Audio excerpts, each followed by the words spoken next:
é a relação entre o Estado e a Igreja? Deixa eu passar aqui. A organização do Estado laico, por exemplo. Qual é a relação entre o Estado e a Igreja nesse sentido?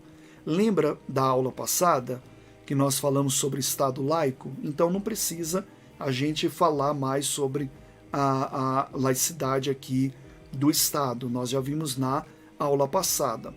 No Estado laico, nós entendemos que a relação entre o Estado e a Igreja é a seguinte, está bem definida no artigo 5º, inciso 6 da Constituição do nosso país. Veja o que está escrito. É inviolável a liberdade de consciência e de crença, sendo assegurado o livre exercício dos cultos religiosos e garantida, na forma da lei, a proteção aos locais de culto e suas liturgias. Então veja que aqui está se falando de cultos religiosos que tenham que está assegurado pela Constituição do nosso país, e está se falando também dos locais, aí você entende como os templos, podemos colocar como as igrejas, porque o culto religioso é um tipo de fé de um grupo. Já os locais é estrutura. E nós estamos vendo aqui as suas liturgias, a forma como eles creem. Então veja que nessa diferença, nós temos aqui, assegurado pela Constituição Federal, né, essa abrangência da religião em nosso país. Por quê? Porque o nosso país, nosso país é um Estado laico. Então ele dá uma liberdade religiosa, que é o que vimos na aula passada. Então veja que os cultos religiosos, representando aqui qualquer fé religiosa, qualquer religião. Cultos religiosos está dizendo aqui cultos de igrejas evangélicas, cultos de igrejas católicas, cultos de religiões afrodescendentes, cultos de outras e outras religiões, cultos religiosos desse grupo de pessoas que tem assegurado em nosso país a liberdade deles crerem no que eles acharem conveniente. Tem uma religião que eu estava vendo, só me esqueci o nome do lugar agora, eu acho que é na Índia mesmo também, que eles têm uma adoração a ratos. Pasme, adoração a ratos, porque eles acreditam que os seus familiares que se foram, reencarnaram, acreditam também em reencarnação, mais ou menos como a religião espírita, né, da qual conhecemos, só que a reencarnação em ratos.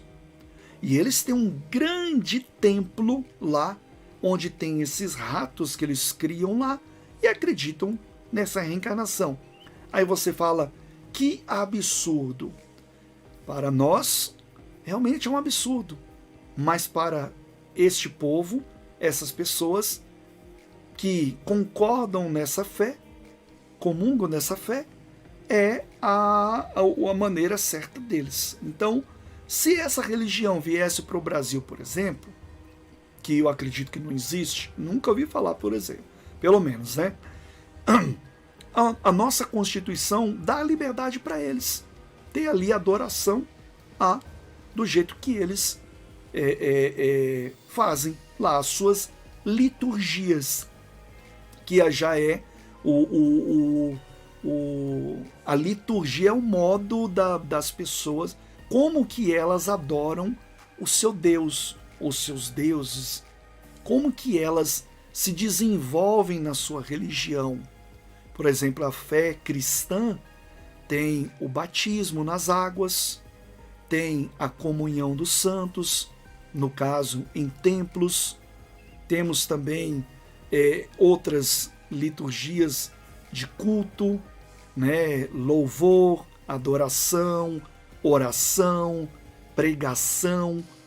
Então, já em outras religiões, são outras liturgias, né? Na religião descendente da africana, por exemplo, candomblé. Ali eles têm uns batuques, uns negócios, alguns oferendas, outras religiões são diferentes, e aí vai. Então, no Estado laico, no Estado, olha a palavra Estado aí, agora com mais clareza. No Estado laico, está fixado em lei que as instituições que são soberanas no Brasil, administradas pelos seus governadores, não vão interferir nos cultos religiosos, nas religiões, nos locais e nas suas liturgias. É isso que o artigo 5º está dizendo. Vamos ver aqui novamente. Então é inviolável, está escrito ali, a liberdade de consciência e de crença, sendo assegurado o livre exercício dos cultos religiosos e garantida na forma da lei, garantida a proteção aos locais de culto e suas liturgias. Então é dever ainda do Estado, né, proteção dessa liberdade religiosa.